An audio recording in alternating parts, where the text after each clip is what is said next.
Just communicating with Timothy. There's a general mute. Neither. I think the meeting is muted for the moment. Meeting hasn't started.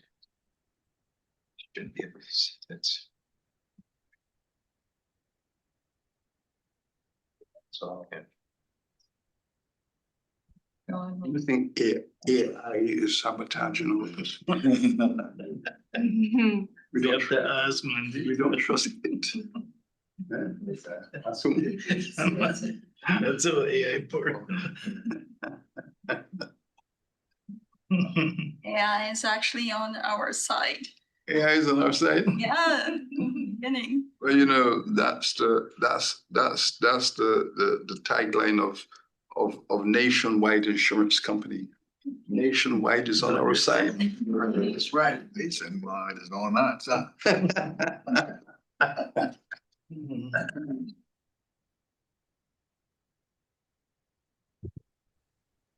Hi, good morning, everyone.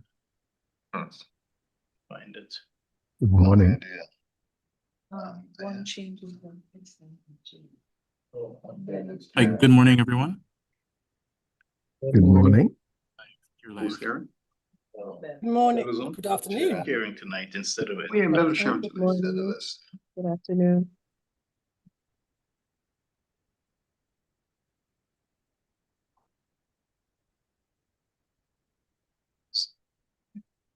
Oh, there we go. Progress. Okay. Okay. That's good.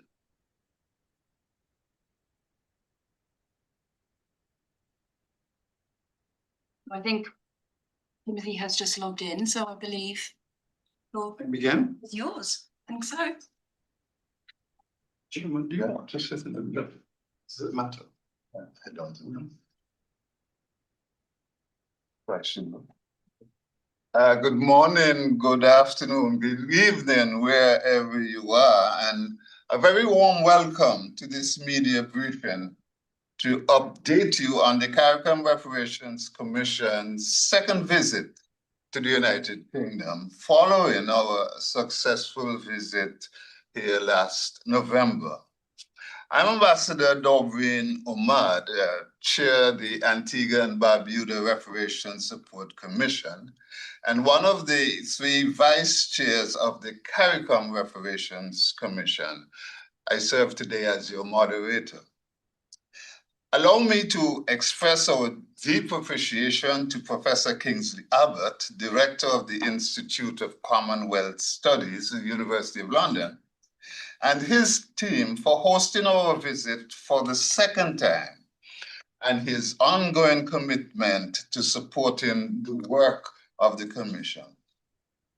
Our visit to London this week is to do a couple of things: to increase awareness, understanding, and support in the United Kingdom for reparatory justice for the Caribbean and global Africa, to correct misconceptions about the movement, to strengthen civil society partnerships. We're here also to build momentum towards Jamaica's filing of a petition to His Majesty King Charles III in September, and also to engage in continued advocacy ahead of the Commonwealth Heads of Government meeting, which will be hosted by Antigua and Barbuda in November of this year, and to ensure that reparations remains on that agenda. We are therefore meeting with key stakeholders, including our high commissioners, our parliamentarians, and civil society representatives, and engaging in dialogue with the public through roundtable events. Earlier today, we met with senior clergy of the Church of England, which you would know has apologized for its role in the enslavement of Africans. Our visit comes at a time of important developments within the movement, a high point being the adoption by the United Nations of the resolution acknowledging chattel enslavement as the gravest crime against humanity. The members of the delegation who you will engage with today are Professor Sir Hilary Beckles, Chairman of the CARICOM Reparations Commission, historian and leading global advocate for reparatory justice. Mr. Eric Phillips, on my immediate left, Chairman of the Guyana Reparations Committee, and also one of the 3 vice chairs of the CARICOM Reparations Commission. And on my right, Professor Varun Shepherd, Vice Chair also of the CRC and Vice Chair of the UN Committee on the Elimination of Racial Discrimination. And we do have with us Ambassador David Cruijan, Barbados Ambassador to CARICOM. And we are extremely pleased also to have in our delegation Dr. Ron Daniels, convener of the National African Reparations Commission in the USA. Welcome again to all members of the media joining us here in the UK, those from the Caribbean and beyond. We appreciate your continued interest and coverage of this important issue of reparatory justice for indigenous genocide and chattel enslavement of Africans. After a short introductory statement from Professor Beckles, we will take your questions. And so I invite Professor Sir Hilary Beckles to make his opening statement as we continue what he has dubbed dialogue of decency. Thank you. Thank you very much, Mr. Chairman. Members of the media, I'm happy to report that we are back gloriously in the UK to say that everything is okay. This is a wonderful moment. And since last we were here, there have been a number of very seminal developments, and each of these developments in the global reparatory justice movement has produced a discussion, and we are here to further those discussions into a dialogue of decency. Since when we last met, the United Nations, by a vast majority of its membership, deem the crime of chattel enslavement as the gravest crime against humanity in the modern era.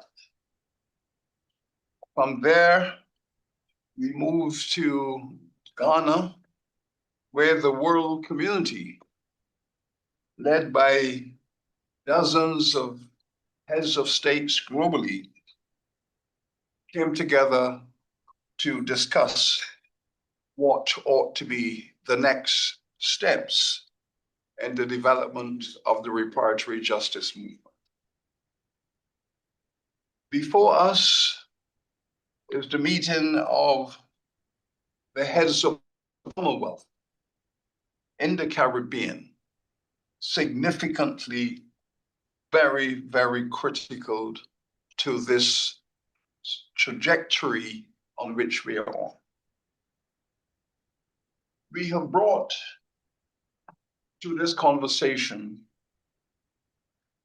the 10-point plan, which has been a feature of our advocacy for over a decade.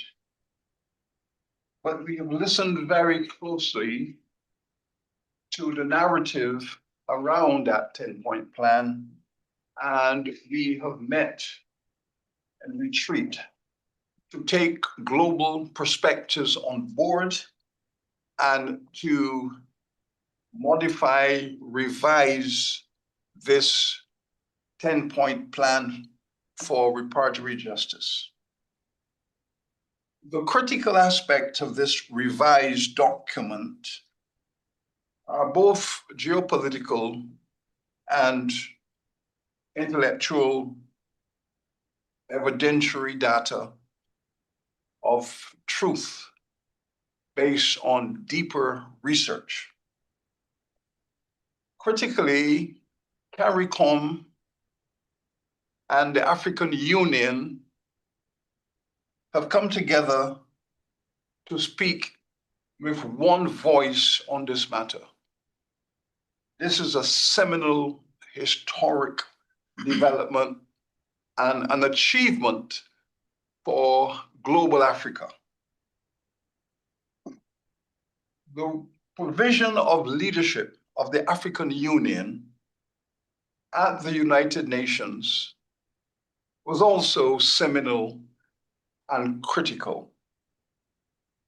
We in the diaspora were very proud to work closely with the African Union, to work closely with the President and government of Ghana to pilot that resolution through the General Assembly. We believe now that what we have witnessed is the end of the first phase of this global campaign. The end of the first phase because we believe that making the case before the world for reparatory justice within the context of this unique, historic crime against humanity, chattel enslavement, that case has now been made, and the advocacy around the case, as far as we are concerned, is over. We are now entering the second stage of this movement.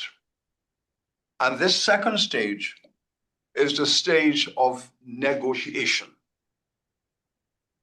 This is the stage of negotiations in which global Africa would be calling to the table a conversation around the issue of how we repair the consequences of this crime.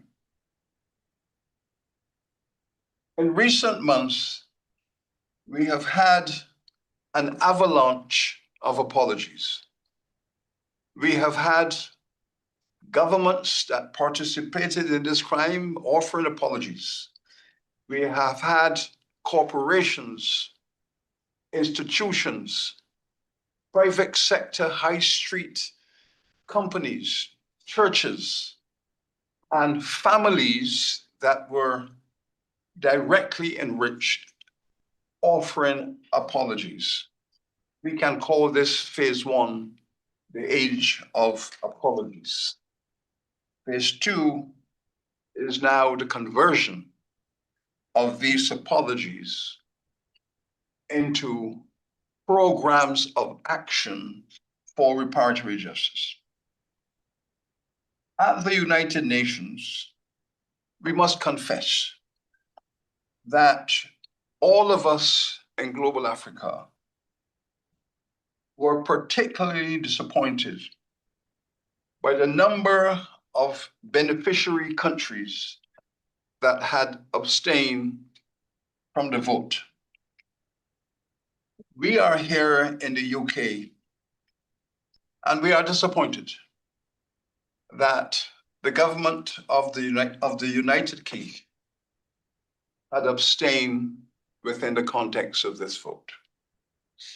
We understand, however, the complexities of these matters.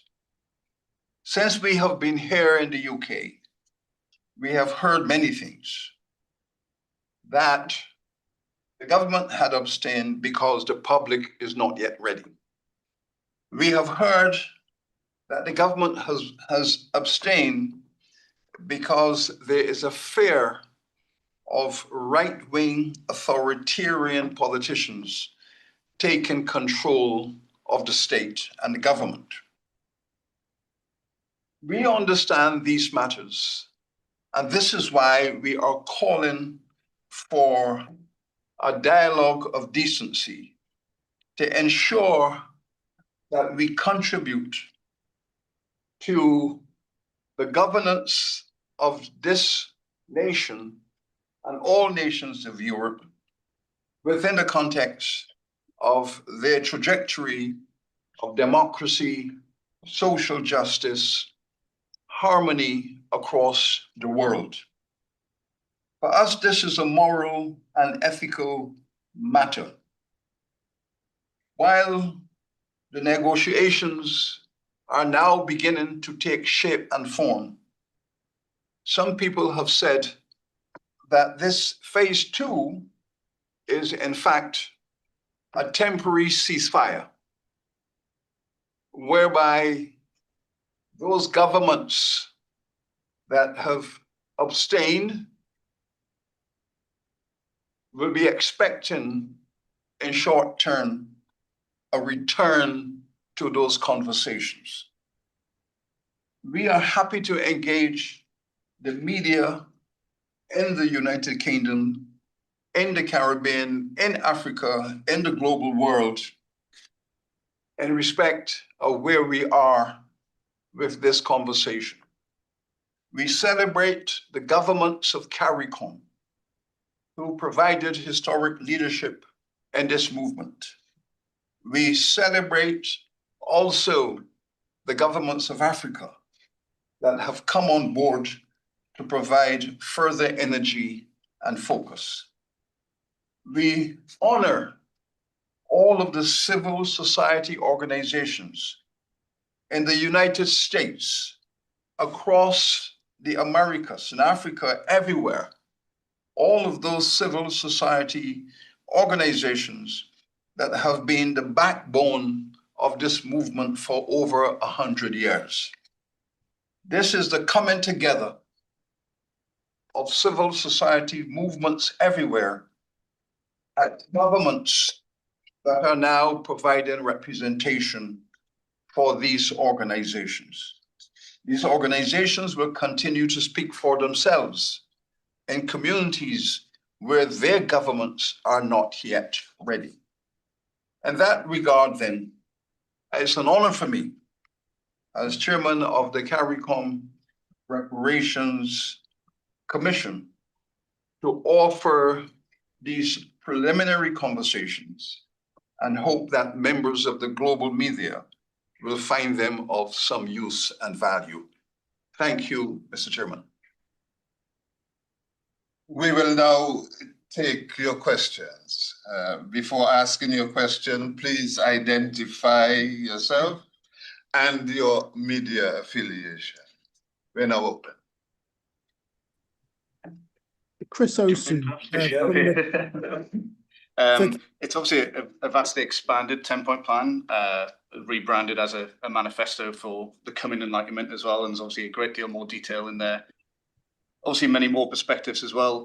One thing I noted was interesting, I think it's point 10, which has been expanded, and tackles, I think, for the first time, the issue of this kind of vestigial sovereignty in the Caribbean, where colonies essentially are still persisting in various areas. What's the importance of addressing that, the kind of regional integrity of the Caribbean, and the fact that, you know, Britain, the Netherlands, France still own effective colonies in the area? Could you please tell us who you are? Your Craig Simpson at the Telegraph site. At the Telegraph. Yes. You're focusing directly on decolonization. Mm-hmm. Well, you know, reparations is a legal remedy. It's a remedy in international law. And it is a remedy that is designed to repair the damage that was done. So the idea of reparations is to apply a remedy that would deliver to the victim the situation that would in all probability have existed if the crime had never been committed in the first place. How to take the victim back to what the state of affairs would have been had that crime never been committed. Now, prior to the transatlantic trafficking in enslaved Africans, prior to that Middle Passage experience, our African ancestors possessed nations on the continent of Africa. They had their own nations. They had national sovereignty. They had self-determination. And if you read some of the historical records, if you read, for example, Walter Rodney's How Europe Underdeveloped Africa, he quotes a Dutch merchant who traveled to the city of Benin in the 16th century. And in his description of the city of Benin, he was describing a nation state that was certainly equal, if not superior, to any that would have been found at that time on the European continent. So it is inconceivable that our people, beginning with their own nations and in many instances, very highly developed nations, brought across the Atlantic, made to serve as enslaved persons on plantations in the New World for hundreds of years, having to resist that oppression, having to do everything possible to transcend it, that in this 21st century, these Black people, these African people should still find themselves in a situation of colonial dependency, bereft of their own nations, bereft of national sovereignty, bereft of self-determination. And so I would argue that the very first component of the reparations, the repair that is due, has to be a recovery of nationhood, a recovery of national sovereignty and self-determination. So we are very concerned that our Caribbean region remains the most colonized region on planet Earth. There are no less than 20 colonies, British, French, Dutch, and American colonies in the Caribbean. And so we are, as part of our reparative justice demand, we are dedicating this reparations campaign to supporting all of those movements in the Caribbean and elsewhere that are demanding decolonization, that are demanding a restitution of national sovereignty. And we are making the case that reparations and decolonization go hand in hand. In other words, you know, when our currently independent Caribbean countries were seeking their independence, were demanding their independence from Britain, the Caribbean statesmen said to Britain that part of the independence package must be reparations, because you abuse these colonial territories for hundreds of years, you suck them dry, you took the fruits of the labor of the people for many generations. And now that we are making that step into independent nationhood, it is only just and right that you should facilitate that transition by making compensation, reparatory compensation available so that the new nation could start its independence journey on a solid developmental footing. The British government rejected those entreaties. So that has been our fate. But we are determined that the colonies that exist now that are taking that reparations and decolonization step with our assistance, that we will be demanding that repair, compensation for the centuries of colonial exploitation be part and parcel of that move into national independence. So to cut a long story short, decolonization has been inserted into this new manifesto for the coming Enlightenment as a key demand of the CARICOM and African reparations demand. We also have a comment from Professor Shepherd. Thank you. Thank you. I just wanted to point out that, as you heard, I am a member of the Committee on the Elimination of Racial Discrimination at the UN, and the UN does have a special committee on decolonization, and the International Convention, Article 15, in fact, is of interest to us, and we try to have a focal point on Article 15 to have dialogue with those who are still in a colonial situation with regard to what's the situation in terms of the activism and the interest on independence. So at all levels of the ICER, we do look at this as a part of discrimination, racial discrimination, and therefore we watch very carefully under Article 15. You got a follow-up?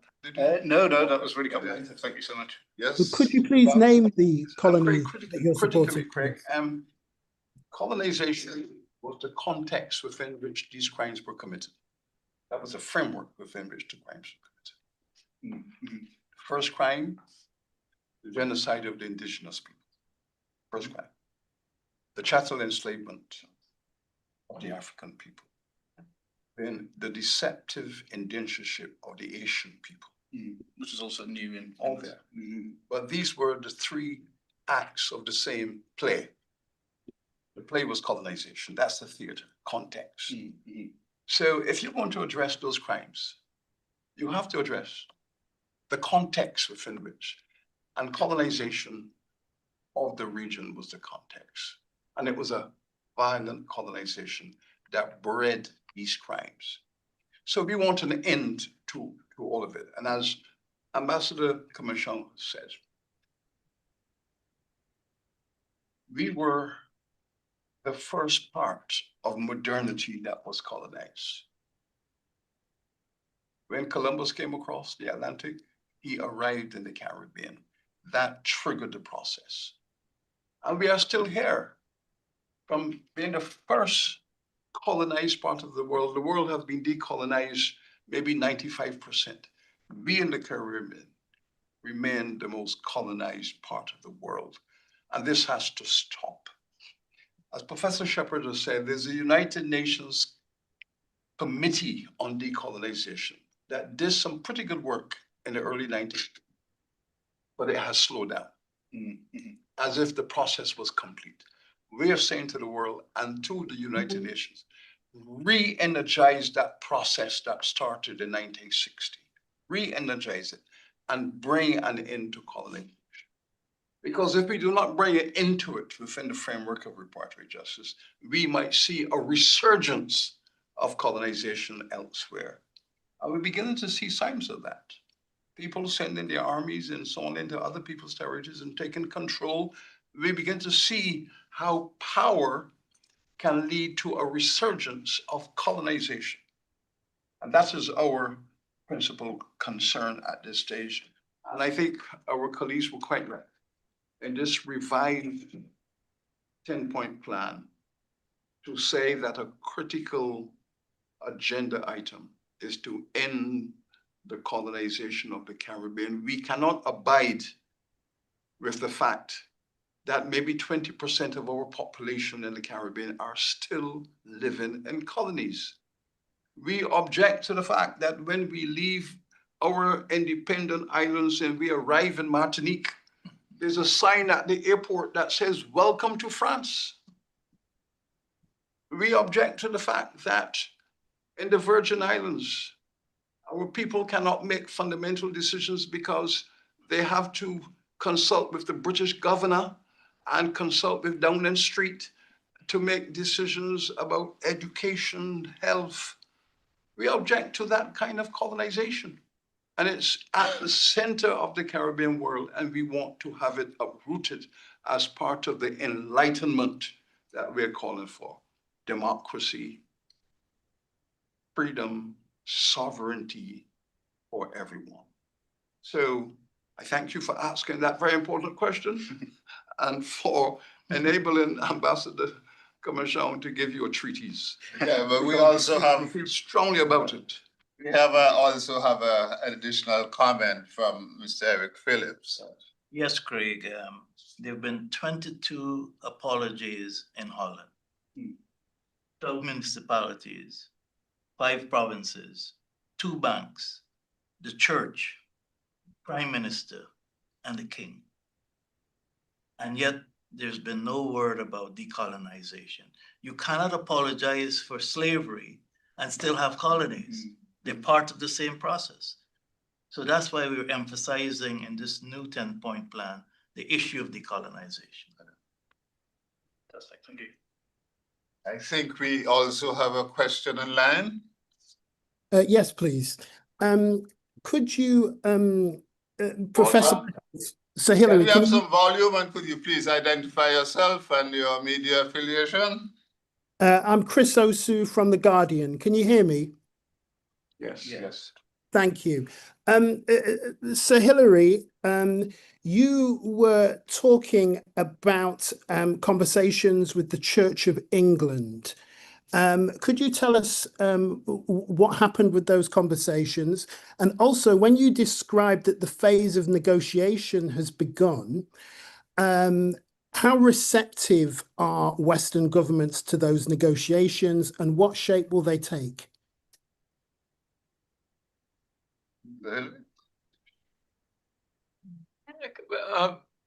I can venture to answer the component of your question that has something to do with the Church of England. So we had a very productive meeting this morning. We engaged with 3 very senior clerics of the Church of England. We are very appreciative of the step that the Church of England took a couple of years ago when the church commissioners revealed that the church's investment fund had its roots in the slave trading South Sea Company. The church apologized, and the church indicated that it wished to make a reparative gesture by setting up an investment fund. And we thought that the Church of England, in doing what it did, sent a very positive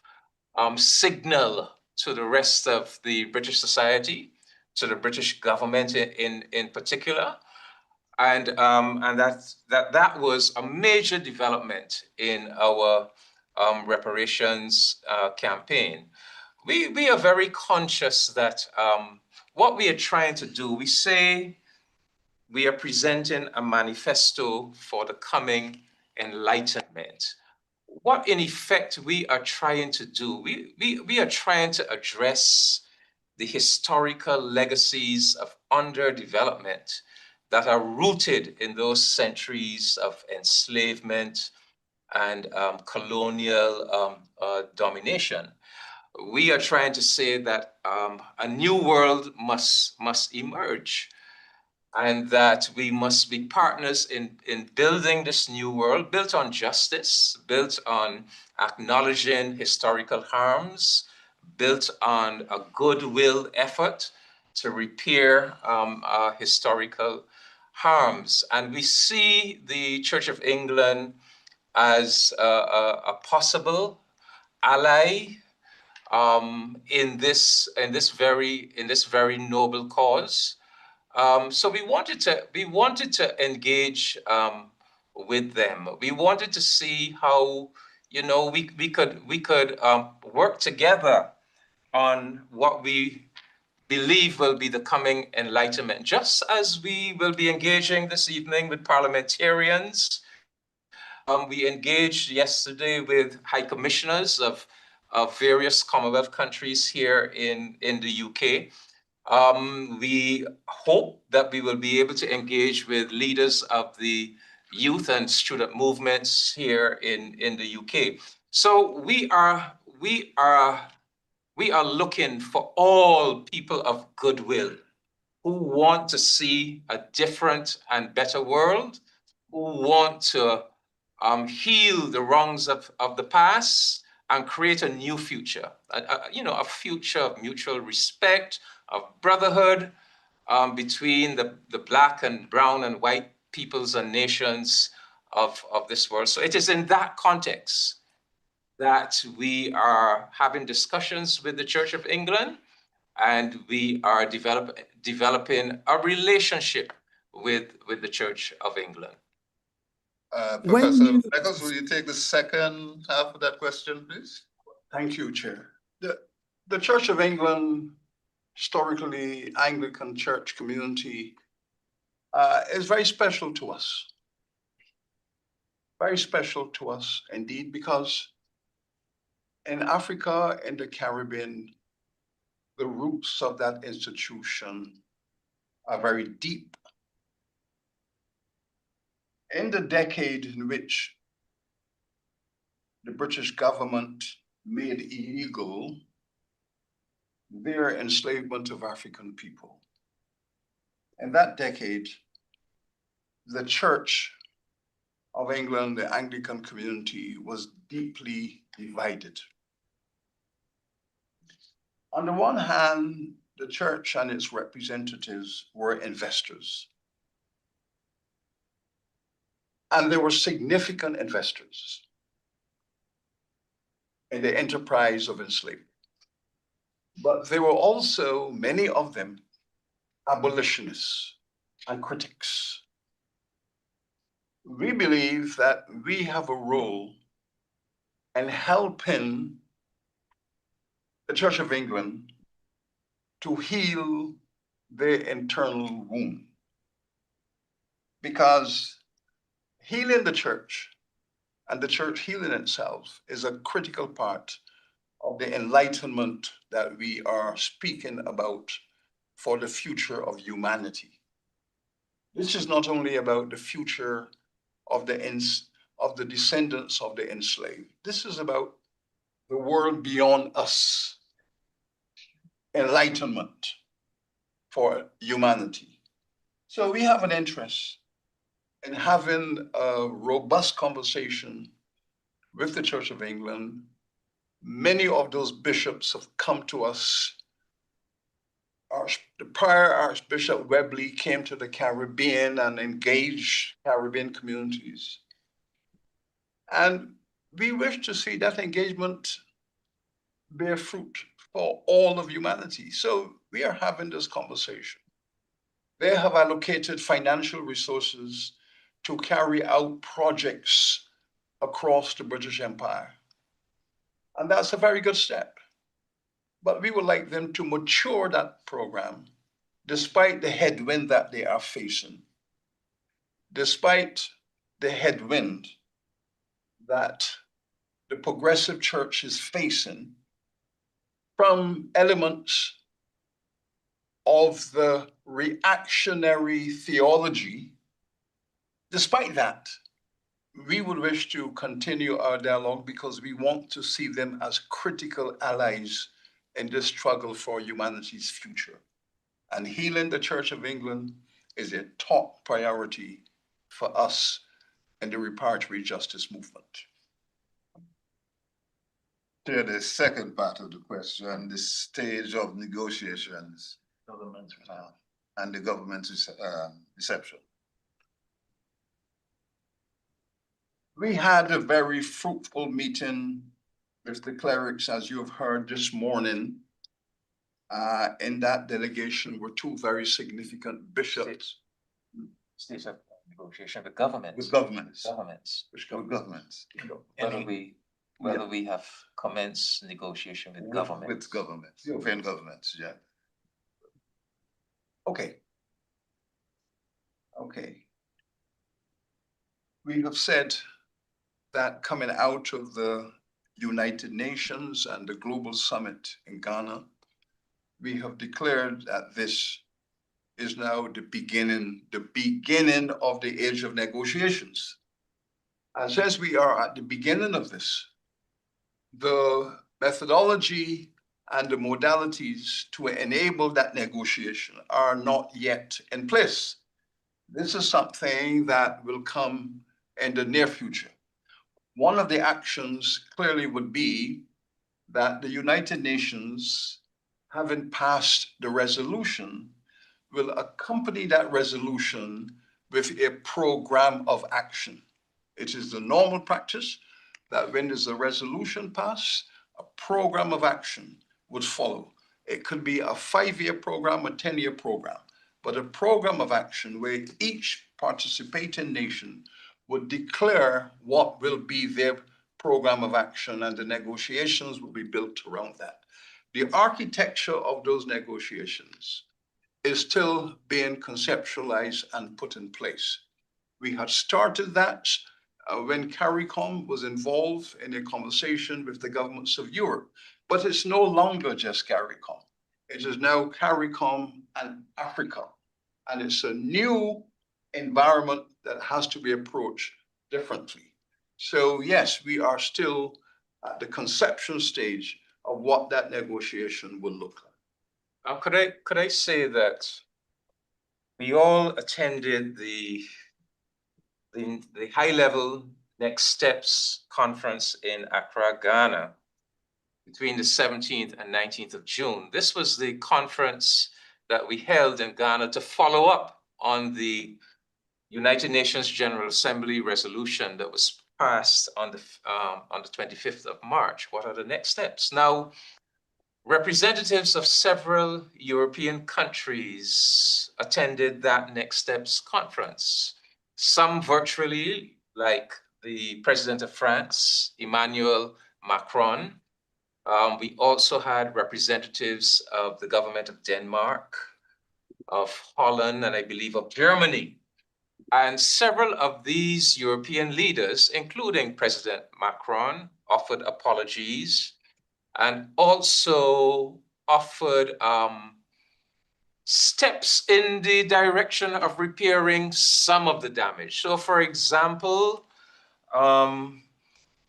virtually all of them indicated that they wish to contribute to memorialization, to museums, to recording the history. The Danish government indicated, the Danish government indicated that they wish to make a contribution towards the preservation of those slave castles on the west coast of Africa. So, you know, these are some preliminary gestures that we appreciate. They do suggest that there is an evolution in the thinking of some of these European governments on this issue of reparations, because CARICOM wrote to several of these governments back in 2016. And back in 2016, 10 years ago, they were very, very non-committal. So we have seen an evolution. But those gestures are not negotiations. We are very clear. If something is to qualify as reparations, if it is to qualify as authentic repair, there must be a good faith discussion between those entities that represent the victim communities and those entities that represent those entities that are responsible for making the reparation. So this is a process that we are now embarking upon. Whilst we appreciate gestures having to do with memorialization, reparations has to go way, way beyond that. The damage that was done and that still exists today was so consequential, so deeply rooted that it goes way beyond gestures of memorialization. But suffice it to say, we are already seeing and sensing a new momentum since the Caribbean joined forces in partnership with Africa, and that partnership was really cemented last year at the second Africa CARICOM Heads of Government Summit in Addis Ababa, Ethiopia on the 7th of September, where CARICOM and the AU produced the Addis Ababa Declaration on a Transcontinental Partnership in Pursuit of Reparations. So to answer the question directly, these are early days yet. And no doubt in the weeks and months ahead, you are going to see the rolling out of a joint Africa CARICOM approach towards negotiation with the relevant European governments. I think we go back in line. Do we have a question from John Cano? Yes, can you hear me? Yes, we can. Yes. The question I'd like to ask is, how does the panel, do you think that the next step is to publish clear rules explaining who should receive reparations? That's the question. Who should receive reparations? Who should receive? He wants to know why it shouldn't be published. Who should receive? That should be the next step. Well, if you want to give a global view on that, who should receive reparations?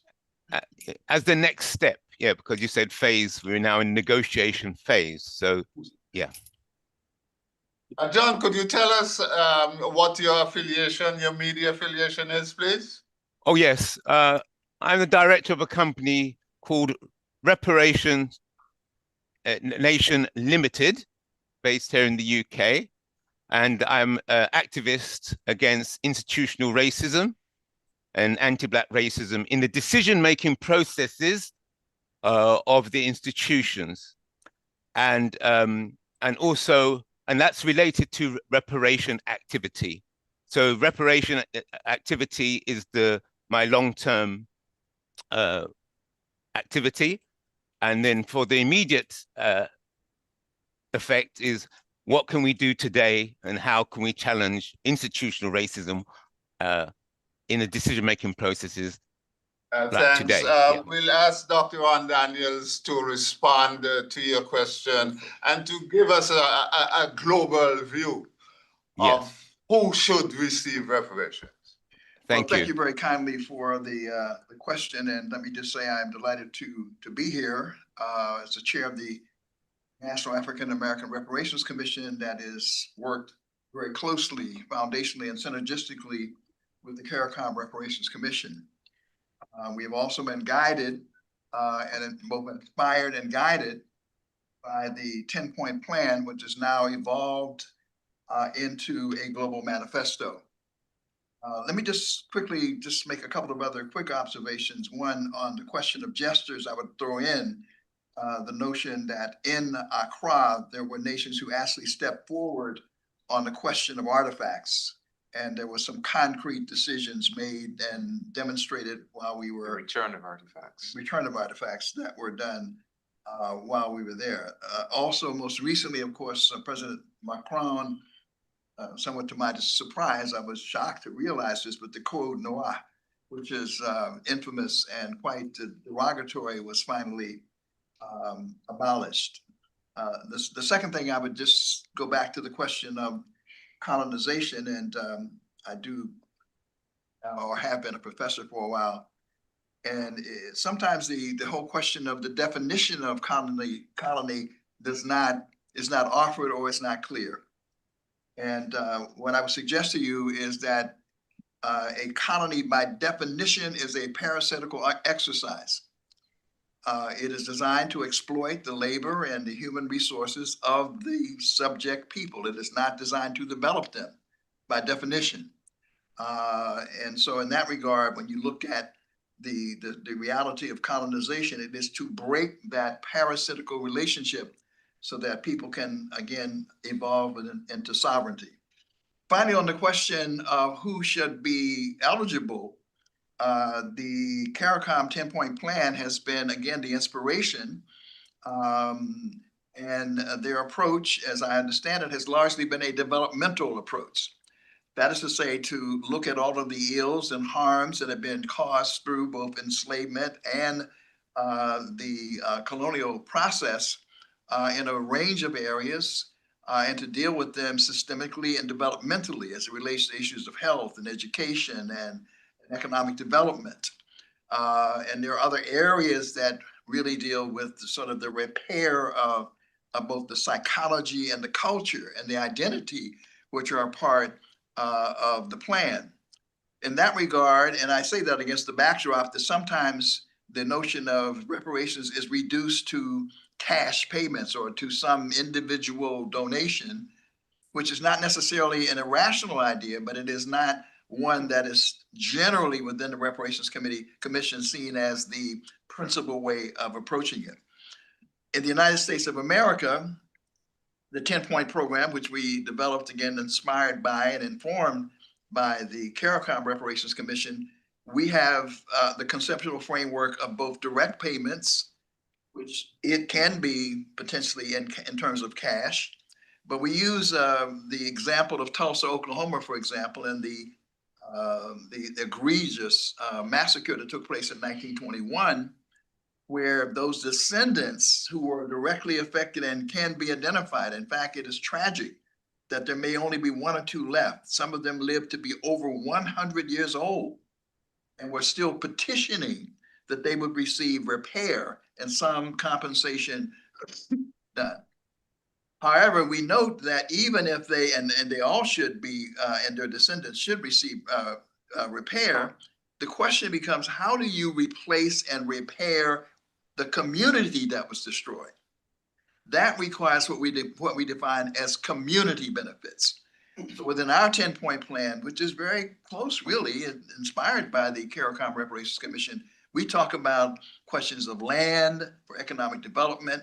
We talk about the question of the restoration and or the building of healthcare infrastructure, communications infrastructure, and things along that line. And in fact, the 10-point program in the United States of America is being cited by a number of local and state initiatives because reparations is proceeding quite effectively in the United States as a blueprint. And I guess my final comment is the genius of the manifesto, the 10-point program and the manifesto, it is adaptable for debate and discussion in each of the particular contexts, whether the commission's in Africa, whether in the Caribbean, or Brazil, or whether it's in the United States of America. That is, again, the genius and the brilliance and the adaptability of this great plan. So that is how I would respond to that question. Thank you, Saran. The other, Everton Wilson, your hand is up. Yes. Yeah. Yeah, thank you, Chair, and good afternoon, panel. There's been much talk about reparations, and I just wanted to put a question in. What's happened to repatriation, or are the ascendants of this crime meant to stay in the colonies? Thank you. Who wants to address that? The repatriation and resettlement.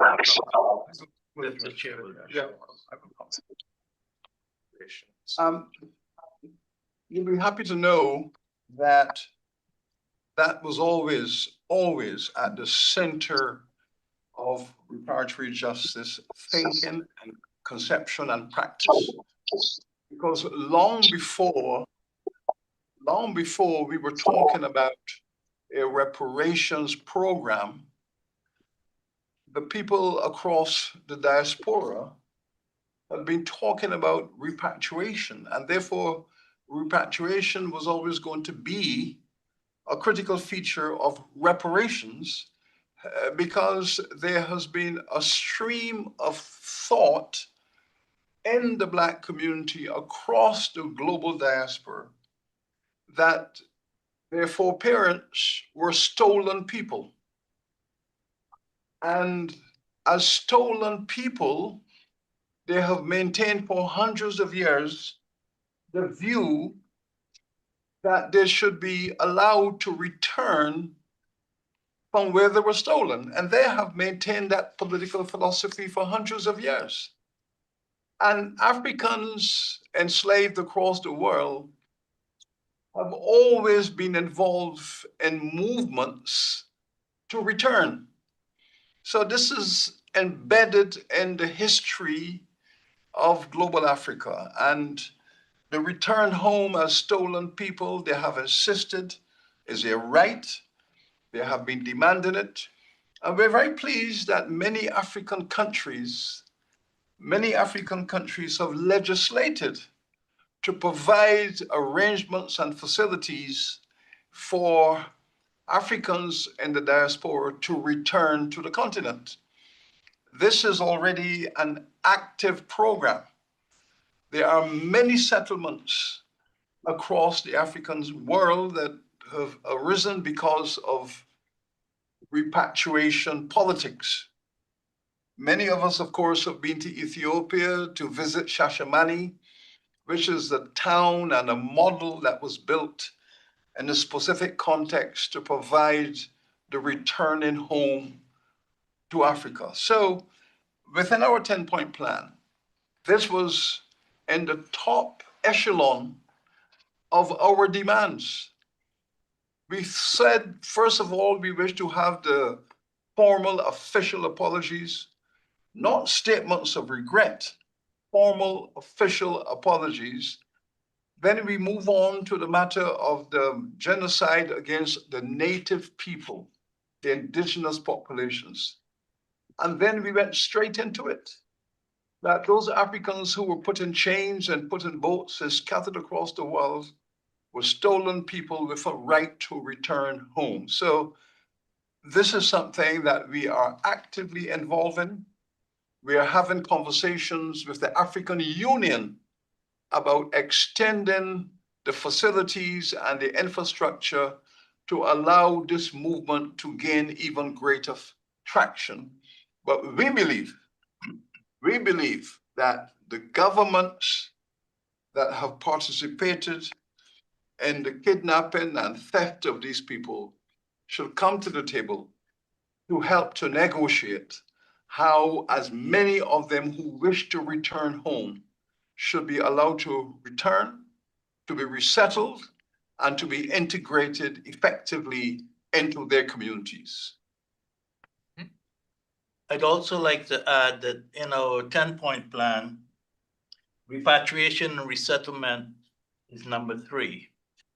And we have some expected transformational outcomes from repatriation and resettlement. The first is restoration of ancestral identity and spiritual wholeness of Afro-descendants. The second is correction of historical displacement and affirmation of dignity and heritage. The third is enriched Pan-African solidarity and cooperation between Africa and its diaspora. The fourth is integration of African-descended Korean peoples into the social, cultural, and economic frameworks of their ancestral homelands. And the fifth point is transcendence of colonial boundaries and rebirth of global African identity through voluntary, dignified reconnection. So it's a very important point for us. Thank you, Eric. Do we have any other questions in line? Yes, please. I wanted to ask, what type of pressure do you think that King Charles will face at CHOGM to accede to these demands? That's it. I might not answer the question. David, John, are you coming? Yes, sure. Well, as you all know, the Commonwealth, as it is today, has an historic origin within the context of colonization and the crimes that were committed in the framework of colonization. King Charles is not only the head of many institutions within the Commonwealth, but he is the head of the Commonwealth. The Commonwealth as a community has been engaging in these discussions for many years. The king in his earlier incantation as a prince provided a framework, in his opinion, where this conversation should be advanced. And that has led to the question of legitimate expectation. There is a legitimate expectation within significant parts of the Commonwealth that the conception of the king would become the basis now of an informed conversation. There is an expectation of that.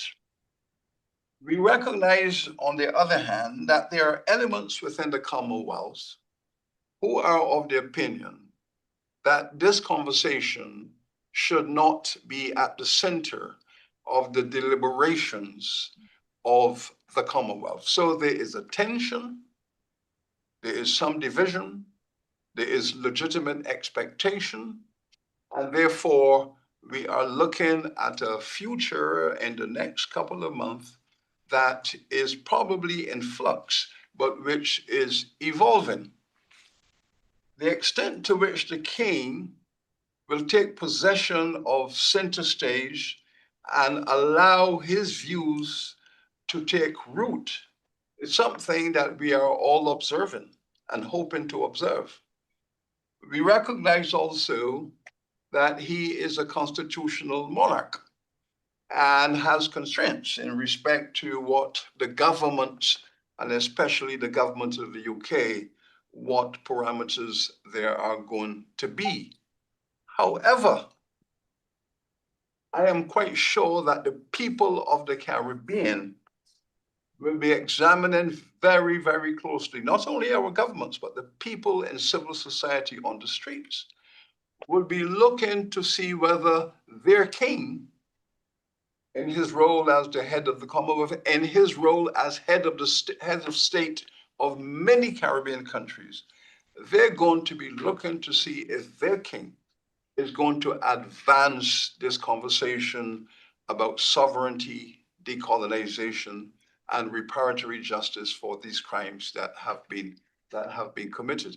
It's a wonderful moment in history, and I think the whole world is going to be observing whether the Commonwealth will go forward into a dialogue of decency, or whether the Commonwealth will be seen as a site of resistance. You know, it should be noted that the Commonwealth belongs to all of us.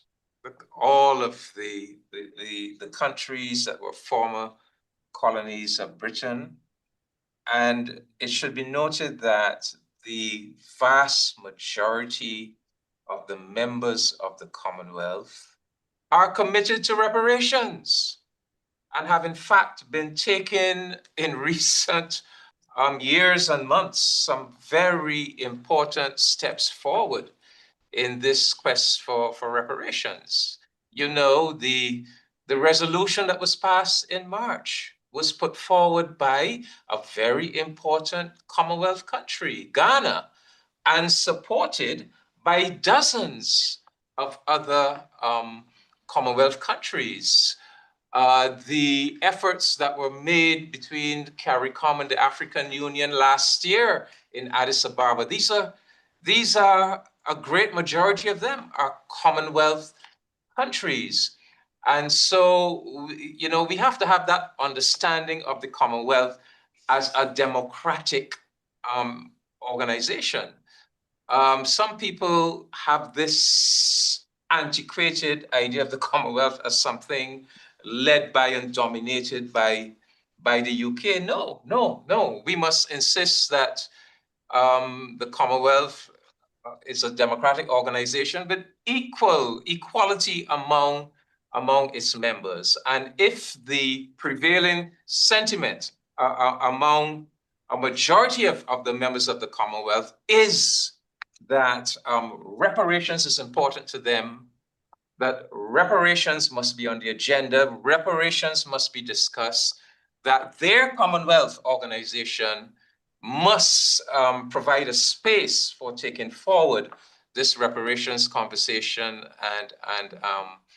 and discussion, then that must be honored. That must be honored. And to the credit of King Charles, 4 years ago, he was very clear. He said, addressing the opening ceremony of the Heads of Government Conference in Rwanda, he said very clearly, reparations is a conversation whose time has come. We understand that development that took place in Rwanda was not widely reported in the UK. And therefore, there may be a large majority of the UK population that don't know that 4 years ago, their king was very clear. He said, in order for the Commonwealth to go forward, in order for us to have an acceptable future, reparations is a conversation whose time has come. And he also went further. He said that the British royal family will be carrying out an investigation into its own complicity in the system of trafficking in enslaved Africans and racialized chattel slavery, and that the results of that study will be made publicly available. So these are very, very important developments, and not just the people of the Caribbean. The Caribbean will be hosting the Heads of Government conference in November in Antigua and Barbuda.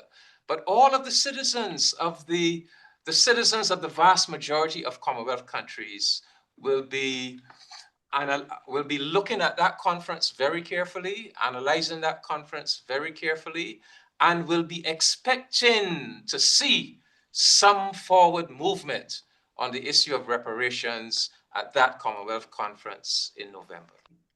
Thanks so much, David.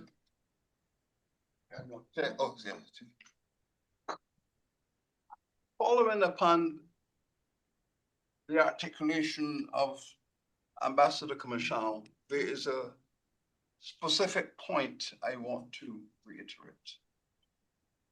That the king has left behind a legitimate expectation, which is a powerful political and legal concept.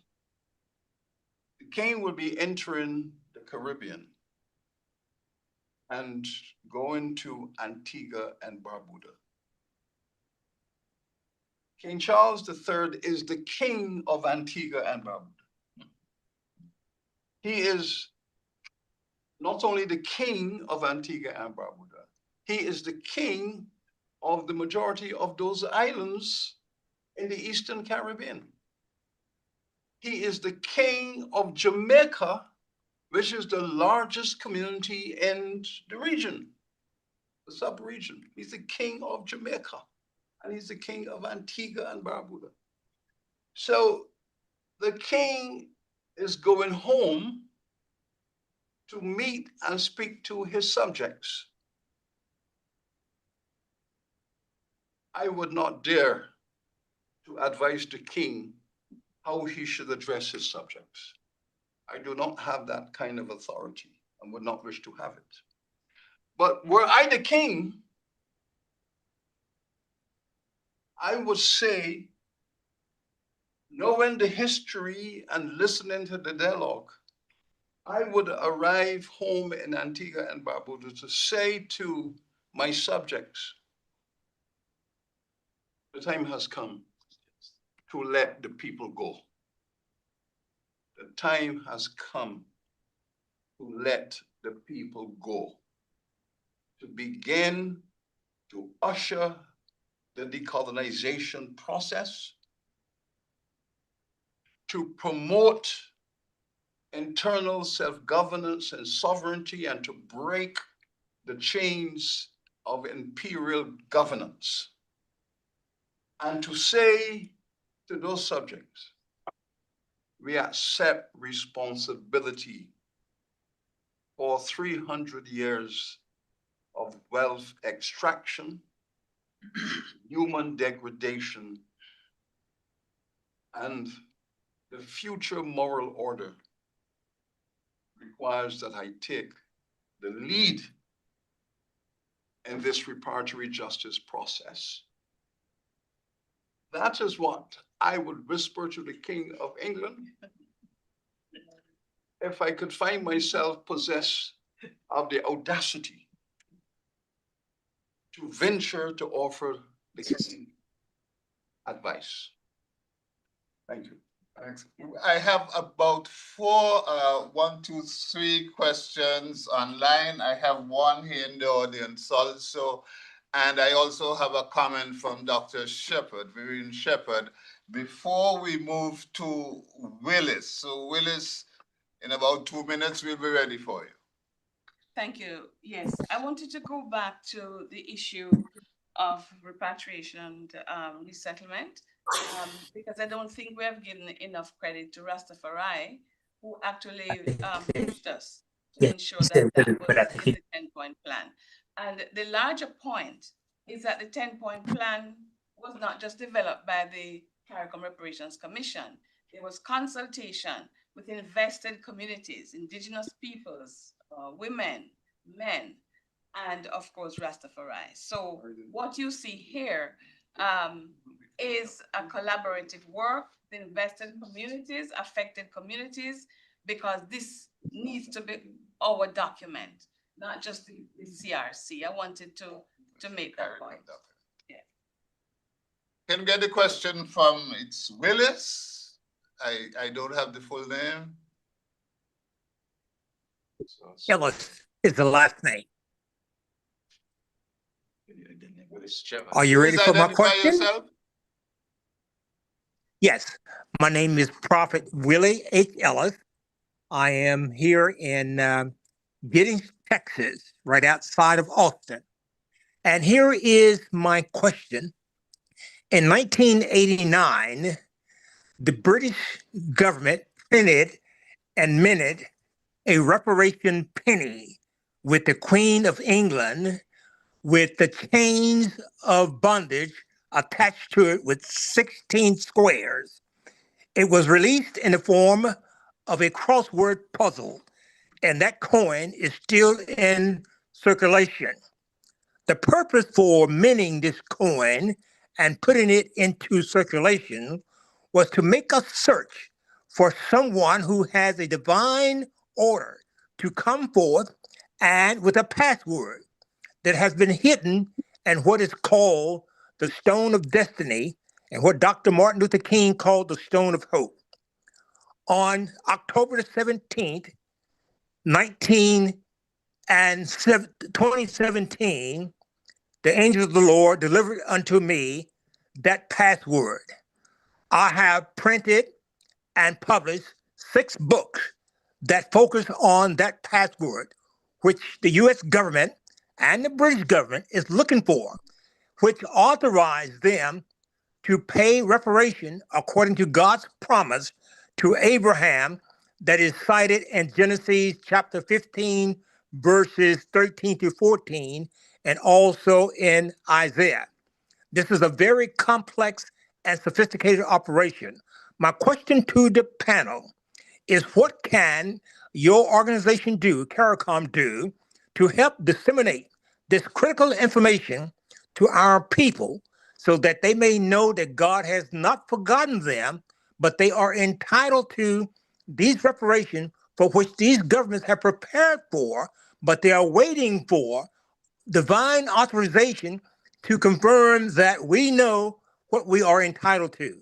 This is the question I would like for the panel to answer and tell me how can I present my information in publications so that it may be disseminated to our people. Thank you so much for allowing me this opportunity. And thanks so much, Prophet Willis.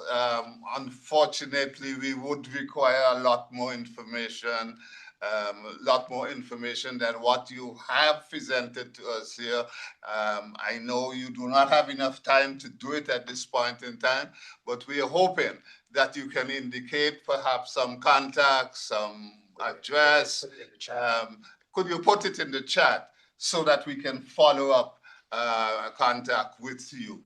Can I get from Styles, is it? Oh yes, Dr. Angela Styles. Sales. I see that clip. Greetings, thank you. I'm Dr. Angela Sells. My question to the panel, should Black Americans have an expectation that CARICOM will represent us in their diplomatic relationship with the African Union and the African states such as Ghana? Thank you. Dr. Ron Daniels is here with us. I'm sure he can answer that. Everyone could respond to that, especially those. Thank you. I'm happy Dr. Ron Daniels is there on behalf of us in the U.S. The reason why I want to pose it to the brothers from CARICOM is because they are actually operating in sovereign governments, sovereign states, and they have the diplomatic legal relationships with African Union and the African states. And so that's the distinction. And so I'm just curious about the level of representation that should be expected. But thank you for having us in the room. Thank you. Yes. Well, we are working we've identified that question. And we've articulated that we are a stateless people, but we're not a powerless people, obviously with a rich history on this question. We're delighted that our relationship with the CARICOM Reparations Commission has resulted in an increased awareness of the need to provide a formula for stateless people like we in the United States to be represented. Obviously, one of the reasons why I sit here today is because we organized the National African American Reparations Commission in relationship to CARICOM, and have worked with them synergistically, not only on the issues in the U.S. and have supported each other, but also we have worked together on the matters of global reparations and many fora and symposia around global Africa. So we would anticipate some resolution on this matter in the not too distant future. We are working on it because one of the issues in the recent Ghana conference was that we had no specific representation that was recognized by the Ghanaian government and the AU per se. Actually, we had Robin Rue Simmons, who is the architect of the Reparations Initiative in Evanston, which has had impact not only throughout the United States, but the world. The work around HR 40 is something that has been recognized around the world. So again, my final statement is we would anticipate in the not too distant future some resolution in this matter. And the resolution we hope for is that the National African American Reparations Commission, which was established as an authoritative body, will be the entity with the support of the Congressional Black Caucus, the legacy organizations who have already stepped up on this point to embrace NARC as the leading force in that regard. It is anticipation that that matter will be satisfactorily resolved. David, you'd like to? Yes. No, I would just like to assure Angela and other listeners who might have a similar question that that is the direction that we are moving in.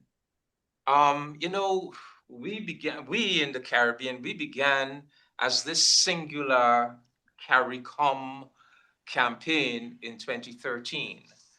By last year, when we determined upon developing a partnership with Africa, and we went to Addis Ababa, we came up with the Addis Ababa Declaration on, and listen carefully, transcontinental partnership in pursuit of reparatory justice for Africans and people of African descent through reparations. And at paragraph 34 of that declaration, this is what is stated, and I quote, "We will strive, we being CARICOM and the African Union, we will strive to expand this transcontinental partnership framework, embracing Africa and CARICOM, to also include the African diaspora in Latin America, North America, and Europe, and elsewhere in the world, to build a strong common front among them in pursuit of reparations and reparatory justice at the global level." And of course, so what is happening is that we are all coming together in partnership across global Africa. And at the Next Steps conference that was held just last month in Accra, one of the new entities that was actually announced is a high-level global advisory council on reparatory justice. It includes heads of government from Africa, heads of government from the Caribbean. It includes Sir Hilary Beckles, but very tellingly, it also includes former Vice President of Costa Rica in Central America, Epsi Campbell Barr. It is my expectation that one or more representatives from the diaspora in North America or in Europe will be added. But the point is, we are on the road towards partnership right across what we are now calling global Africa. So yes, we are now these are new modalities that are being worked out, but suffice it to say that that is the direction in which we are going. Yeah. And to add to all of that is, of course, to historicize that outside of Brazil, we have the largest Black population in the hemisphere in the United States. We have some 40 million African people. And that is where the formal aspects of this struggle really started. You know, when we look at the history of Pan-Africanism, you know, we go from Frederick Douglass to Marcus Garvey. The United States was really the heart of it. And in the Caribbean, we benefited from the lead of the African American. So the African Americans have always been at the beginning and the center of all of this, but the Caribbean have found itself taking up responsibility at this moment because we happen to have governments that are reflective of majority communities, and therefore the reparatory justice infrastructure happens to be a government-to-government negotiation. That methodology we consider to be inadequate and inappropriate because it excludes millions of our African brothers and sisters who are scattered across the hemisphere and the world. So the framework is not acceptable. And we are going to be discussing a framework that reflects, if you're speaking about reparatory justice for people of African descent, there needs to be a governance methodology that enable all of those communities to be represented. And this is why in the Caribbean, we are saying, let us go back to the fundamental truth that there can be no discussion about reparatory justice without the ancestral community that has led this movement in the United States of America, and we want them back at the table. So I hope that answers your question, but that is our political and philosophical perspective. Thanks, Chair. We have a question in the room who has been waiting very patiently, and I will now ask him, please tell us your name, your affiliation, and your question. Right, thank you. The name is Kwaku, African Histories Revisited. I've got a bit of a double barrel question, but I'll put this out because the Danish government was mentioned. It's nice to hear what they want to do there. But I went to Denmark 2 years ago, specifically to look at an artifact that spoke to the African experience. It was an embodiment of all their Caribbean heritage, and they put into, I think it was called the Queen Anne, a very big statue. And you go there, and all you see is the prince. No information about why that statue has been moved. I would suggest that you probably check out why that statue isn't in situ. That upset me because that's the main reason for going. Now, my question, I wonder what your counter arguments are. Professor Beckel said we've moved from the first stage, which was to have the UN is now understood that trafficking of Africans was a crime against humanity. So that's done and done. We're moving on into negotiations. So what's your counter argument? Here you are in Britain. A former minister says the colonies should be paying reparations to the enslavers. That's very recent. So it's not that done and dusted if you have not some simpleton, but a former minister saying this. Reparations are not only spoken in academia, they're spoken on the street. So for the common people, a mentality that sometimes pervades when we're talking about reparations, that reparations for us, I'm Kwaku, continental African, but again, I'm a Pan-Africanist or a global Africanist. Reparations for us from the Caribbean or from the Americas, nothing to do with you in Africa. I'm glad the ambassador talked about that document. Maybe that can speak to it. I think we have to make sure, and I'm also glad that CARICOM is working with AU. When you guys started, I said it will be divide and conquer if you guys don't do anything to AU. So I'm glad that has been cemented. But the counter argument to this idea that reparations is to do to people in the diaspora, mainly the Caribbeans and the African Americans, as opposed to the continental Africans. So, two double-barreled questions. Well, you know, that argument from that parliamentarian is as old as slavery itself. We've heard that. In 1823, when the first anti-slavery bill was placed before the British Parliament, a number of parliamentarians stood up and said, why should we emancipate the Africans? We are educating them, we are civilizing them, we're bringing them into Western institutions. We've done so much to bring them out of the darkness. They should be grateful. And therefore, we are the ones who should receive reparations. Okay, so that was 1823. What is it now? And then 1829, when the argument was made, who should receive compensation if emancipation is implemented?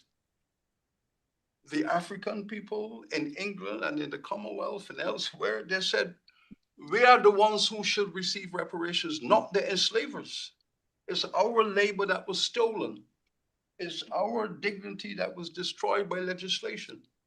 And again, members of parliament stood up and said, you Africans cannot receive reparations because the freedom that we are giving you, you should be grateful for it. And that is your reparation. So these arguments, as they say, are as old as the hills. That they should come back before us again. We should treat them with the dignity they deserve. Put them back into the dustbin of history. And we should not be engaging ourselves with those things anymore. We are long beyond that. Okay? So far as our continental African brothers and sisters are concerned, we have always been very clear that the continent of Africa was damaged just as much as the African people of the diaspora. that trafficking in enslaved Africans depopulated Africa. It took Africa off of its developmental trajectory. African cities and communities were destroyed and plundered. And the great evil of anti-Black racism, the stigmatization of this section of the human family, has affected all of us, whether we're in the diaspora or we're in the continent. And so we have always been clear that the reparations movement is a movement not simply of the diaspora, but of the entire African family. In fact, I would say that we got much of our early inspiration in reparations from the continent of Africa. You recall, back in 1993, the then Organization of African Unity held the Abuja Conference in Abuja, Nigeria, and produced the Abuja Declaration. And that initiative was really the product of a son of the Caribbean, Ambassador Dudley Thompson of Jamaica, and a son of Africa, Chief Moshood Abiola. And my comrade is reminding me that Lord Gifford, who was a white Englishman, but who identified strongly with our struggle for justice, was also involved in that initiative. So let us be very clear. There is no division. We are not going to permit anyone to divide us. Reparations is a cause of global Africa. And this is why we have our brother, Dr. Ron Daniels, representing the African American community here with us. We do not recognize any division. No boundaries. In our, it is a struggle of global Africa. And more, that is the idea that is taking root. That is the idea that we are working on, partnership. Ambassador, you wanted to make a comment? Sure. We have with us, it's Ambassador High Commissioner of Barbados. Advisor to the Prime Minister. All these things have been hidden from. He may be the one that had them to contact me. On reparatory I justice. think he's a pastor. Representative of Barbados here. Or You raised the issue of a former minister of the government here, who's still an MP, and the statement she Yeah, made. your phone here. As a commissioner, I'm not going to get into the internal politics of the United Kingdom, nor will I be sidetracked by the dynamics of it. You say you gave it to me? But the reality is that Africa and the Caribbean were severely underdeveloped by the United Kingdom and its actions in the slave trade and slavery. And you only have to read, as was mentioned, Sir Walter Rodney's book, How Europe Underdeveloped Africa, and indeed Sir Hilary Beckwith's books on underdevelopment of the Caribbean by the United Kingdom, to make your own opinion as to whether that statement was an absurd statement or not. In addition to that, I am under the total impression that a lot of British people do not realize that 46,000 families in this United Kingdom in 1834 were paid $20 million, something that 20 million pounds, which when you convert it today, converts to trillions of dollars, for loss of chattel. That's what we were considered. Enslaved Africans were chattel, property, and that debt was only fully repaid 11 years ago 11 years ago, we were paying that debt to these 46,000 families, all of whom have descendants in United Kingdom or other parts of the world who are alive today. So the issue of repaying the United Kingdom and any statement you have to respond to, because a lie, if it gets a head start on you, you can't catch it up in a race. So you have to respond to it. It lies all historical facts. We in the Caribbean are tremendously indebted countries as a direct result of the actions of slavery, slave trade. We are among the highest indebted countries in the world. And even when we borrow loans, we have to borrow at high interest rates. So, and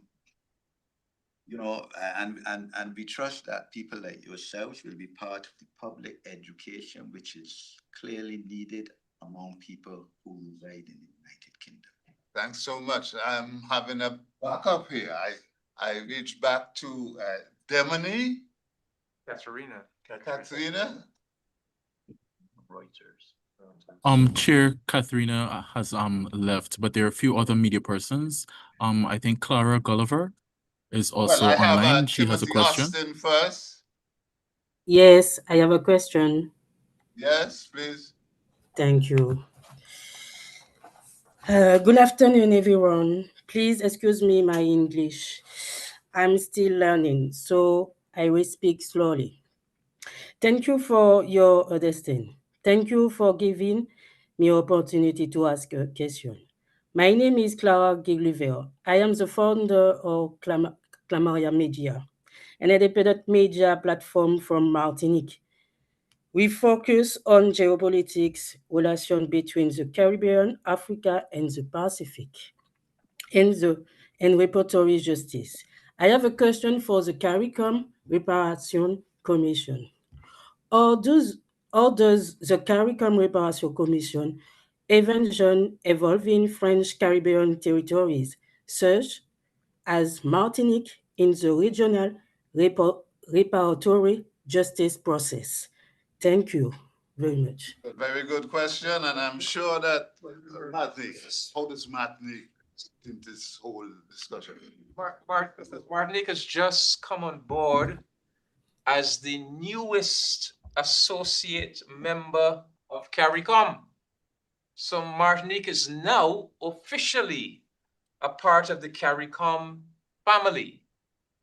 And our CARICOM Reparations Commission is available for membership from all civil society reparations organizations of all, not just CARICOM member states, that Martinique is now a member state, but even those CARICOM countries, territories, those Caribbean territories that are not part of CARICOM.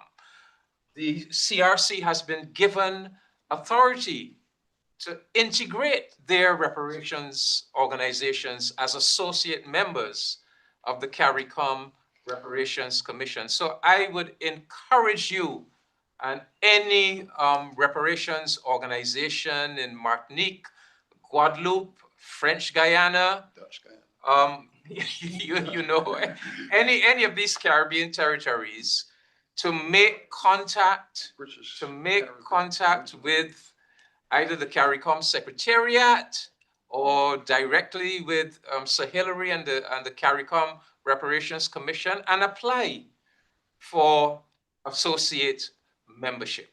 You will be very welcome. And I think we must also recognize in Martinique and in Guadeloupe the existence of the Movement for International Reparations, which is an organization that existed even before the CRC did. An organization that has been very, very active in the anti-colonial and also pro-reparation struggle in the French, sorry to use the term, but in the French colonies.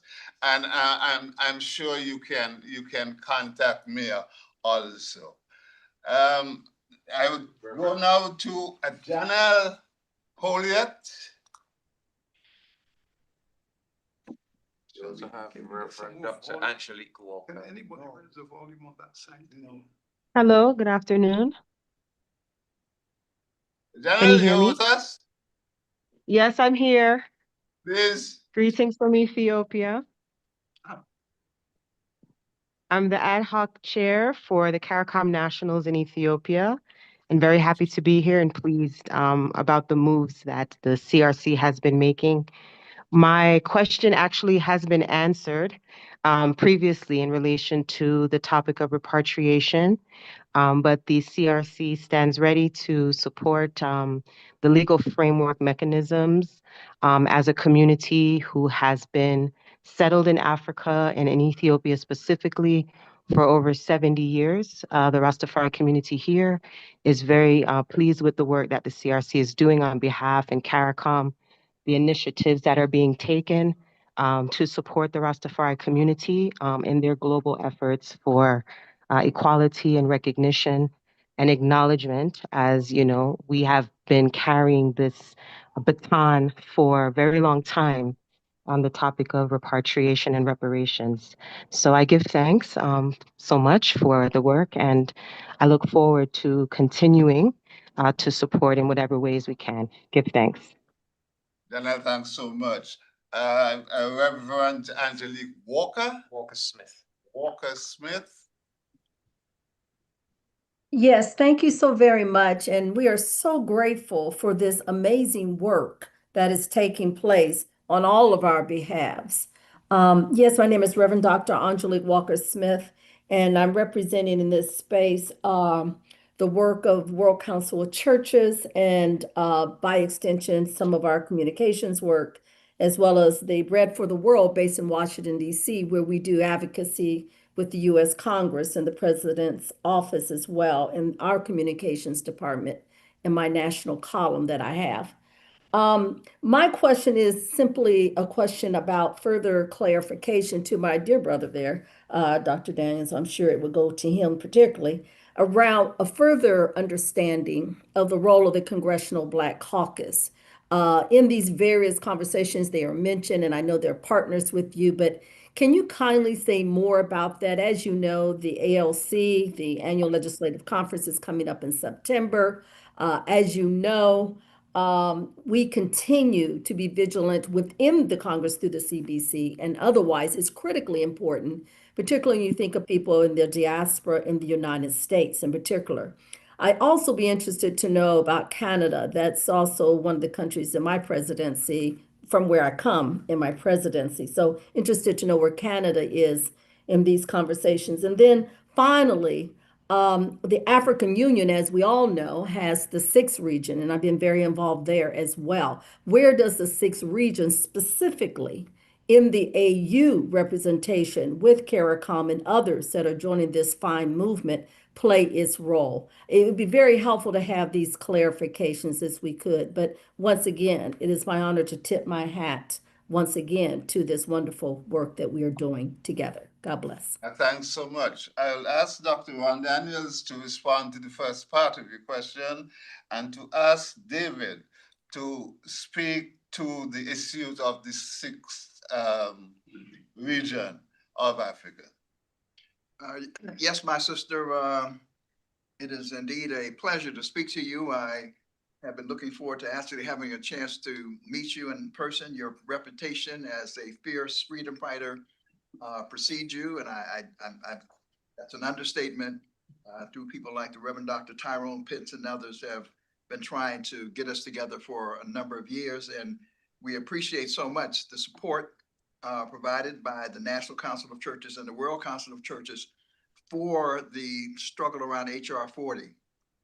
Suffice it to say that the current situation is that, as you may be aware, under the leadership, the able leadership of our now beloved ancestor, Congresswoman Sheila Jackson Lee, we had unprecedented progress in terms of taking HR 40 to the brink of passage. Actually, we could have passed HR 40 in the last Congress under President Biden, except that given the particularities of US politics, it would not have passed the Senate.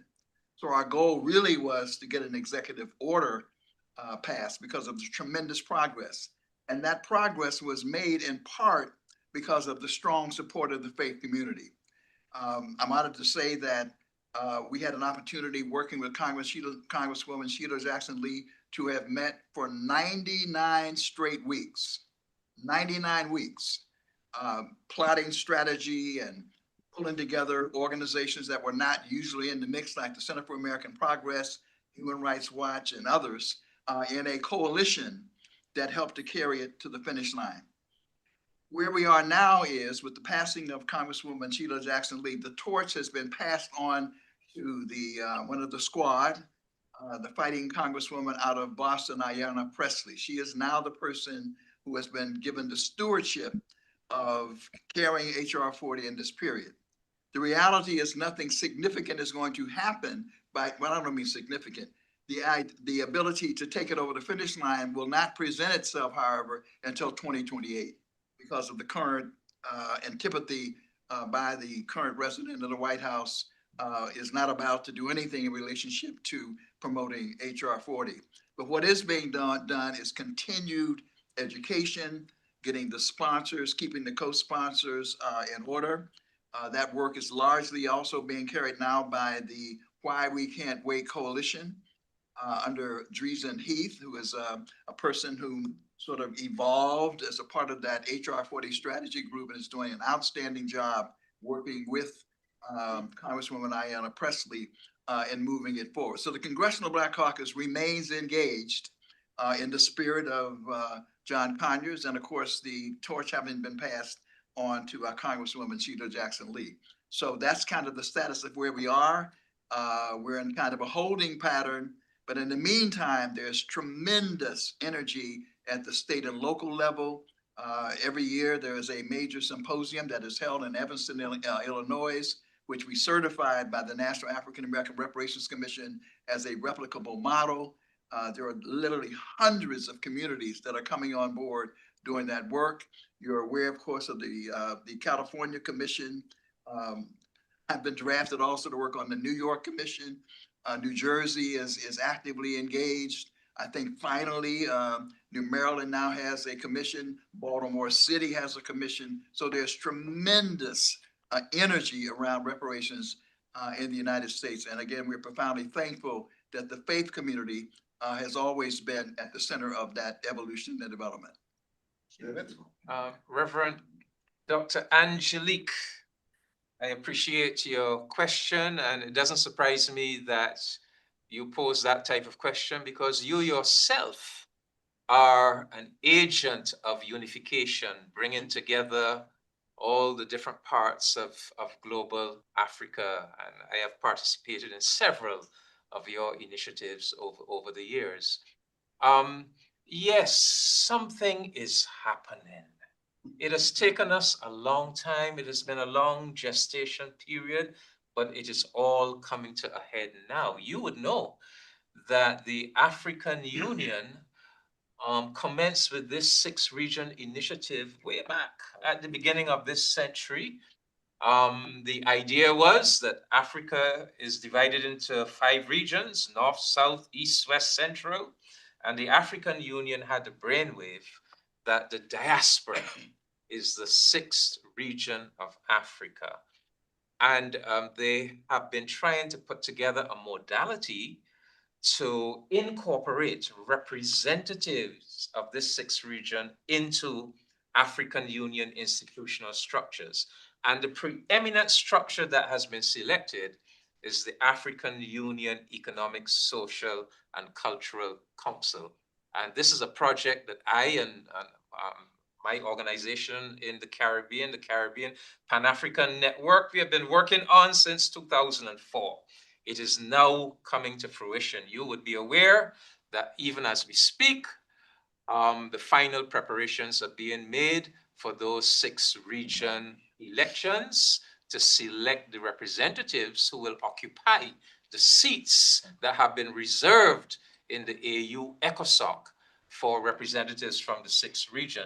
So while while all of that is happening, and of course the AU ECOSOC is broader than just reparations. It's not restricted to reparations. But while all of that is happening, we are building this partnership on reparations. And to the credit of the African Union, we decided on this partnership just in September of last year. The African Union moved immediately to establish 2 reparations commissions. One, an overall African Union commission to guide their reparations campaign. And they included from the Caribbean, Dr. June Suma. So they reached out beyond continental Africa to include a representative of the Caribbean. Then they set up the African Union Committee of Legal Experts on reparations. And likewise, they reached out to the Caribbean, and I was invited to be a member of that commission. And just as I indicated, just last month in Ghana, we are now setting up these 3 global commissions or panels that are including experts from outside the continent of Africa. So the idea of the partnership is very real. It is taking shape. But of course, because Africa and the Caribbean are made up of nation states, with governments and ambassadors, it has been easier for them to form the core of the partnership. But we are very clear, the partnership does not stop with Africa and the Caribbean.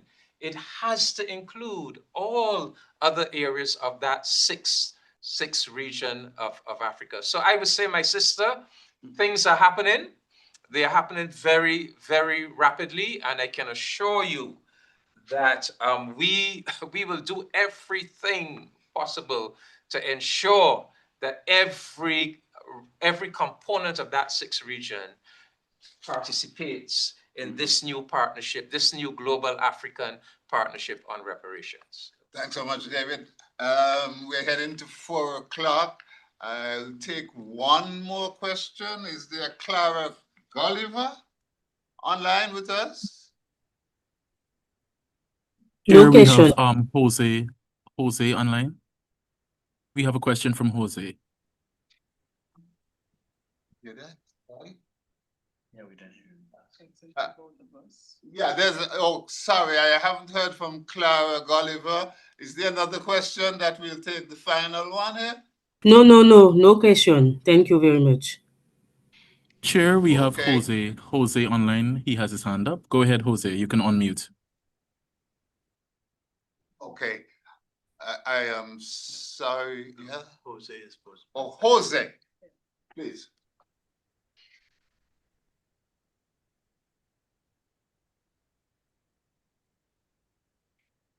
Hello, now. Jose, are you muted? He is muted. Might not be there. Yeah. Good afternoon, everybody. Can you hear me? Yes, we can. Yes, I want to thank you so much for your dedication to this noble cause for the future of humanity. I've been listening to you since 5 p.m. here in Mauritius, and it is now time, I guess, for you to close down. Just one last observational question, if I may say so. Here in Mauritius, we are in the Indian Ocean, and there are a number of islands here that feel a bit, we are watching like a movie, because every time we hear about the transatlantic slave trade, but we never hear about the Indian Ocean slave trade, which has got its own specificities and its own dynamics. My question is, how would the CARICOM help the Indian Ocean world to have a seat at the table of this global movement, and to be able to put forward the legacy of slavery and colonialism in the Indian Ocean?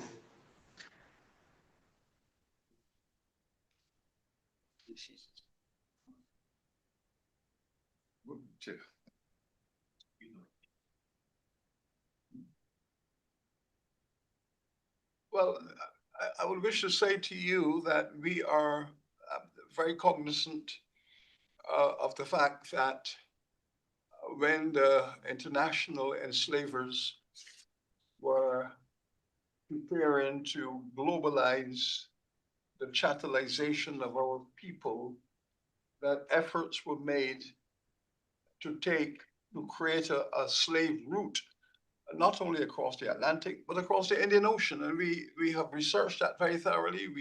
We know of the efforts to create an Indian Ocean trade in enslaved people. We know of the plantation projects that were established not only in the islands off the coast of East Africa, not only in Zanzibar and Mauritius, but we also know of what happened also in southern India, southwestern India, and what happened in Sri Lanka, all the way across the Indian Ocean into Australasia. So we know that route, we have studied that route, and we have seen efforts to consolidate the concept of chattel by British and French slave traders. However, what we have seen is that there was a long tradition of various forms of slavery in the Indian Ocean. And but the chattel, the attempt to establish the chattel version of it was always under pressure by objection from domestic circumstances. So it was in the West Indies that it grew to full fruition, though we have seen that, again, as I have said, particularly in Mauritius, we have seen the consolidation there. So the scholars are aware of that, and we are working on all the various routes. But at the moment, we are focusing upon the empirical documentation aspect of this matter. Now, we were very concerned when we received news that in Fiji, for example, they had abstained from the resolution on chattel enslavement. That came as a surprise to us, and to some extent a disappointment, because we know along the Indian Ocean there were these projects to begin and establish sustainable chattelization, and Fiji and the South Pacific were all a part of that.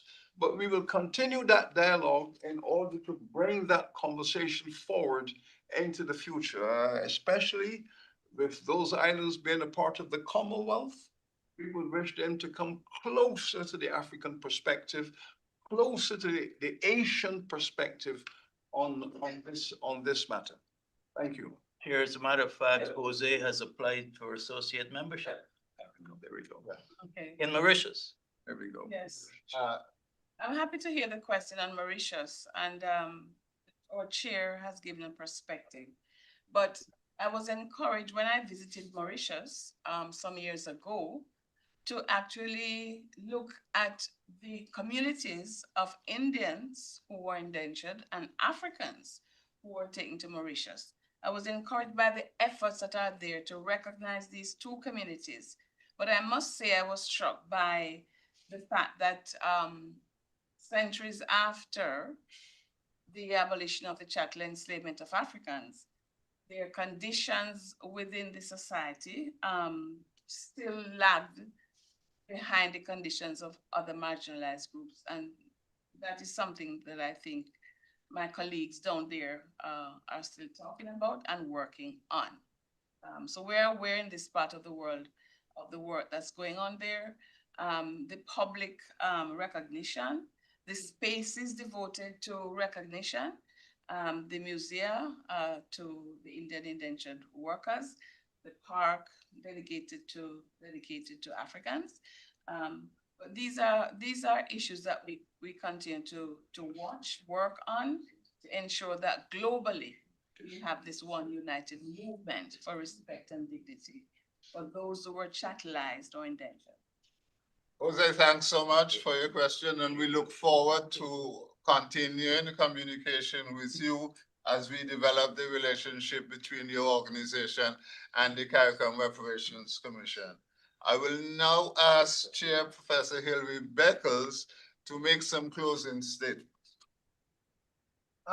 Thank you, Chair. And as always, we have traversed a perfect circle. And so we should end where we started, with the concept of reparatory justice as enlightenment. This is where we started in our conversation of the revised 10-point plan, but not only the manifesto for global movement, but for a movement of consciousness beyond this moment. The question was asked, what do we mean by enlightenment? Now, we understand, of course, from our reading of Western history, that Europe emerged out of the Dark Ages, as they conceptualize it, and plunged themselves further into darkness with chattel slavery. So we recognize that there were contradictory forces at work in terms of the projection of the ancestry of Western history as moving to issues around human freedom, human justice, and the concept of parliamentary governance, and all of those kinds of conversations that led to a spirit of democratization. But that culture was not allowed to take roots in a colonial context. And so the colonies became the sites of darkness for those who were managing them, and in the process, plunged the world into a second dark age. The end of this colonial dispensation presents us with an opportunity to revert, to call upon all public officials, civil societies to reconceptualize the return to an enlightenment, which in this instance will also bring to the table how the African people themselves saw their own history. There has always been a sense of humanism built into African philosophy, a sense of community, sense of care. Those concepts were a part of the African epistemology long before the colonial period. So we're also talking about the resurrection of African consciousness as a force for humanity's good, and when put together with that element within Western civilization that is there, that together they will constitute a new global enlightenment. And we believe that reparatory justice is all about that. This is not simply about healing the world with reparatory justice. It is using reparatory justice as the grand vision for a new and evolved humanity. How do we treat each other as human beings? How do we transcend toxic racism? How do we go beyond religious intolerance? How do we go beyond the subjugation of skin color? How do we do all of these things for this 21st century? This 21st century is the century of justice.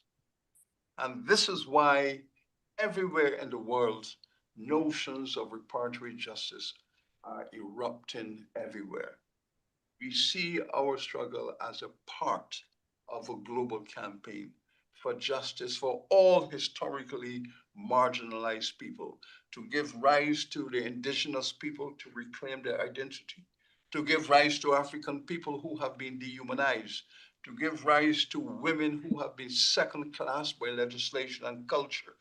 All of these movements we see as converge in this moment in time. And so the reparatory justice movement, drawing energy from all of these multiple sources, all of these multiple movements, we see it now as the opportunity to give humanity a higher 21st century version of itself. We believe that the Africans have a critical role to play.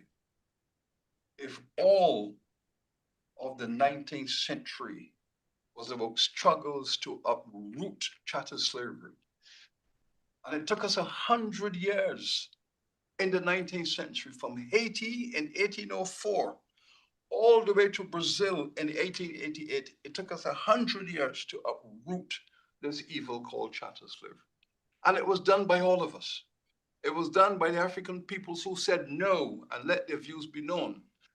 It was achieved by the progressive Enlightenment people of Europe who said we are going to join in this movement and we will participate in the uprooting of chattel slavery. And then we've had the 20th century, where we said this is a century of civil rights, this is a century of human rights. And so the world went into a second phase, human rights and civil rights for all. It produced the kinds of anti-colonial democracies that we are now living in. We are in the final stages of this, the 21st century. We believe that the 21st century is going to be the century of reparatory justice, the final stage in the movement from darkness into the enlightenment that we wish for humanity. This is why we're here. This is why we're speaking to the people of the United Kingdom, which is why we're speaking to the people of the world, that we see this as a process for good and for human betterment. Thank you, Chairman. You, and all that's left for me to do is to say thanks. Thanks so much to the media for participating. We say thanks to Professor Kingsley Abbott and the Institute of Commonwealth Studies, Professor Abbott and his staff for hosting us here over the last 2 days. We say thanks to, back home, to the members of the CARICOM Secretariat Communication team, Mr. Dyke Noel and Mr. Timothy Austin, for their support in organizing this media briefing. And we say thanks, obviously, to the members of the delegation who are sitting here with me for participation in this event. And of course, a special thanks to the governments of CARICOM, special thanks to the governments of Africa that continue to provide diplomatic lead, diplomatic guidance. Thanks so much. Thank you very much. Thank you. I'll tell you, Fiji station. I then understood the complex and the pre-cover movements. I get the impression some of those. Hi, I'm Lydia.